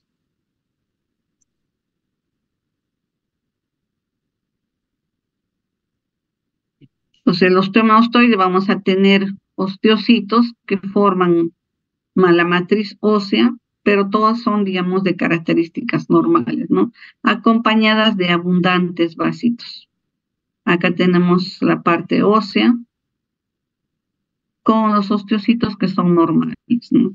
Acá tenemos vasitos, parte de componente inflamatorio. Entonces, toda esta neoplasia, esta tumoración benigna, se le llama osteoma osteoide. Ahora ya entrando, digamos, a la contraparte de las lesiones malignas, tenemos acá, en este caso, tenemos un osteosarcoma. El osteosarcoma, como sabemos, es una neoplasia maligna, ¿no? Siempre que va en la terminología sarcoma a la parte, digamos, inicial, estamos frente a una neoplasia benigna, ¿no? Las lesiones benignas eran un osteoma osteoide, acá en este caso es un osteosarcoma, que estamos viendo una proliferación de osteocitos atípicos que van a destruir el hueso, ¿no? Entonces, como acá estamos viendo que ha proliferado una masa tumoral digamos, a nivel de la diáfisis, ¿no? Aparecen como unas masas irregulares con áreas de hemorragia. No es, digamos, una cosa así parejita, sino acá tenemos áreas sólidas, áreas incluso de color amarillento, como si hubiera acá un depósito de gelatina, ¿no? Entonces, cuando vemos así, decimos que esto tiene un componente mixoide, ¿no? Acá, cuando se ha tomado una placa, vean, ¿no?, cómo se va adelgazando la tabla ósea y la neoplasia la vamos a ir viendo por acá, ¿no? Es diferente, tiene otra conformación, digamos, al tejido normal, ¿no? Y como vemos, esta proliferación va a romper el periósteo del tejido óseo, va a salir fuera causando una deformidad, y es la proliferación, el reemplazo del tejido normal por estas células atípicas, puede causar, digamos, la fractura, como también puede causar, digamos, el crecimiento, abovedamiento de los huesos, una deformidad y su fractura. Y con la ayuda, digamos, de los exámenes de auxiliares, una placa radiográfica, ya más o menos vamos a poder orientar qué es lo que está pasando con el paciente, ¿no? Vean en las imágenes cómo se ve una destrucción de la parte distal del hueso. Acá también todo esto aparece con unos bordes mal definidos. Acá vemos las estructuras óseas inmersas dentro de esa masa tumoral mal definida, ¿no? Irregular. Acá igual otra. Y macroscópicamente las piezas que nos llega a patología es así, ¿no? Nos mandan el área tumoral. Acá tenemos la neoplasia maligna. Todavía queda un poquito de estructura ósea. Acá vemos la superficie articular. Y por debajo tenemos a esta masa tumoral que está destruyendo todo el hueso, ¿no? Como vemos, es una tumoración heterogénea. Nosotros decimos cuando encontramos áreas de hemorragia, áreas sólidas, áreas de necrosis, ¿no? Entonces, cuando encontramos diferentes composiciones en una tumoración, estamos frente a una lesión maligna. Igual acá, se ha partido con una sierra todo el hueso y acá estamos viendo el tumor, ¿no? Un tumor grande, extenso. Microscópicamente vamos a ver acá áreas de material óseo con osteocitos irregulares, atípicos. Ya no es, digamos, esa matriz ósea normal que veíamos. sino lo que vamos a ver es acúmulo irregular de osteocitos atípicos, ¿no? Unos más grandes, otros más pequeñitos, y la matriz también es irregular. Lo que está alrededor es componente inflamatorio, estos puntitos son linfocitos, hematíes, células muertas. Acá estamos viendo lo que acá vemos de color así rosado amorfo, vienen a ser estas áreas, ¿no? Que no se definen bien, y también en su superficie tienen coágulos hemáticos. Entonces, una tumoración, cuando lo vemos una masa irregular, con hemorragia, con necrosis, sangrado, ya nos hace pensar que algo malo puede estar pasando en esa zona. Como les decía, los exámenes de ida diagnóstica nos ayudan, digamos, a precisar, a ver el tamaño que tiene estas lesiones, porque a veces la placa radiográfica lo ve como una sombra, no lo delimita bien, pero sí, los exámenes de ida diagnóstica sí nos ayudan a precisar incluso en milímetros el tamaño de una lesión, las características, las estructuras que pueden estar, digamos, comprometidas a su alrededor, ¿no? Acá tenemos la parte, digamos, microscópica. Vean, son áreas trabeculares formadas por osteocitos atípicos.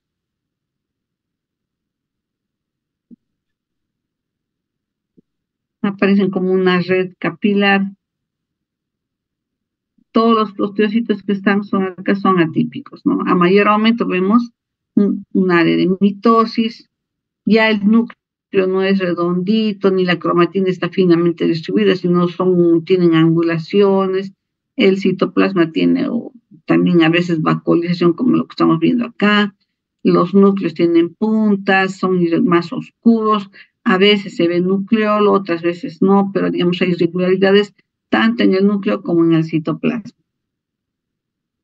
Acá otra imagen microscópica y hay células más anaplásicas, más indiferenciadas, más irregulares y más oscuras. Entonces, en esos casos sí necesitamos la ayuda de la inmunohistoquímica para que nos precise, digamos, de todas estas células tumorales, cuáles son, digamos, las que tienen la alteración, ya sea genética y todo, ¿no? Y qué es lo que está pasando. Acá tenemos igualmente, vean que algunas se ve nucleolo.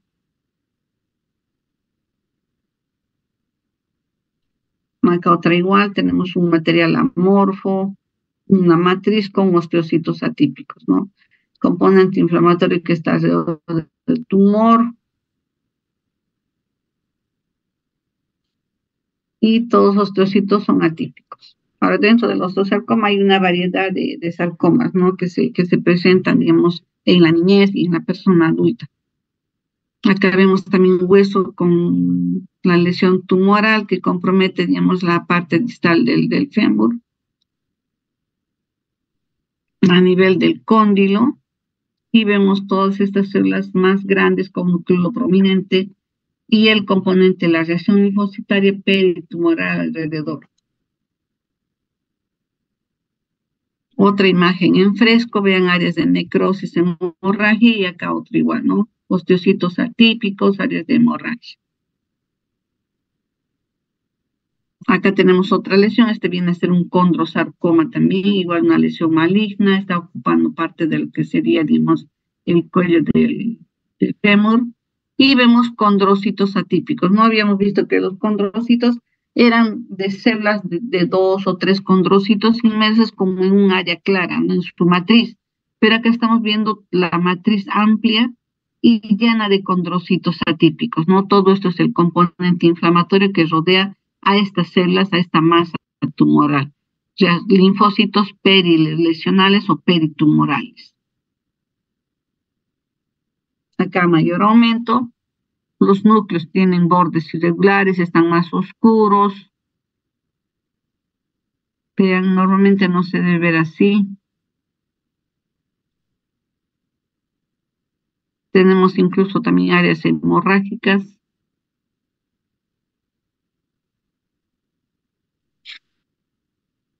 Acá mayor aumento, vean esos condrocitos atípicos. Normalmente un condrocito debe ser 1 o 2, pero acá estamos viendo unidos pequeños de 3, ya no hay sustancia que los rodea, ya no es, digamos, normal, ya no hay acá ese material, todos están pues uno tras otro. Este es un cambio atípico. Acá otra neoplasia también de la parte muscular. Dentro de los rhabdomyosarcomas, los más frecuentes son los que se dan en los niños, masas que están a nivel del rostro de los niños, como vemos acá, y comprometen parte del globo ocular, ¿no? Como vemos acá en la imagen de la diagnóstica. Y lo que vamos a ver son haces esqueléticos también irregulares, ¿no? Ya no hay esos haces normales que veíamos el núcleo periférico, sino ya los núcleos también son irregulares, forman masas como sincillos, como acúmulos de células atípicas y mesas también que se meten al tejido adiposo adyacente, con algunas mitosis atípicas, núcleos de diferente tamaño. Esto es una masa irregular, amplia, grande, y estos tumores también son de pronóstico reservado, ¿no? Acá tenemos la ubicación a nivel del globo ocular.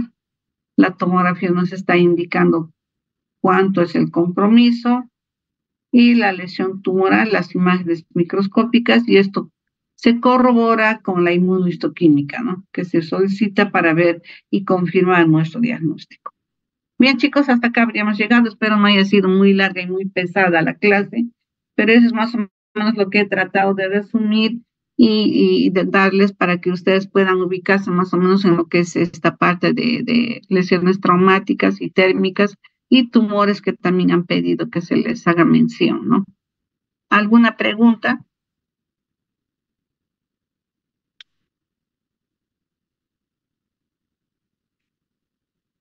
Yo creo que todo bien, doctora. Ya, chicos, Todo entonces claro, doctora. nos estamos viendo cuando nos vuelva a tocar algún otro capítulo. Y ya, pues muchas gracias por vuestra atención. Ahorita les paso con vuestro delegado el PPT para que lo tengan. ¿Y cuándo van a dar examen de esto? ¿O todavía no? No tiene Todavía fecha no, de examen doctorita. Sí, todavía, ¿no? aún hay fecha, doctora, más o menos. Ah, ya. Ya, pues de todas formas se los envío para que ustedes lo puedan tener, y si tuvieran alguna duda, alguna inquietud, algo que quieran preguntar, ya saben, mi teléfono, mi WhatsApp, pueden preguntarme. Además, también como voy a estar yendo a la universidad, ahí nos podemos encontrar. Muchas gracias, doctorita. Bien, Muchas gracias, jóvenes, doctora. espero que la clase no haya sido aburrida como nos han puesto así 1 hora para una cosa, 8 horas para otra cosa. He tratado de resumir, poner las cosas más útiles que les pueda servir. Gracias, Bien, doctora. No se chicos, preocupe. bye, nos estamos viendo. Muchas Gracias, gracias, doctora. doctora. Cuídense, bendiciones a Gracias, todos. doctora. Y Fogosito, si me Gracias, pueden doctora. pasar la lista, ¿ya? José Matías, ¿me puedes pasar la lista? ¿Quién es el delegado? ¿Dónde está el delegado? Doctora, ahí yo le paso por WhatsApp que estamos comunicándonos. Ya, listo, Soy yo. perfecto. Muchas Bendiciones, gracias. doctora. Gracias. Gracias, bendiciones Gracias. a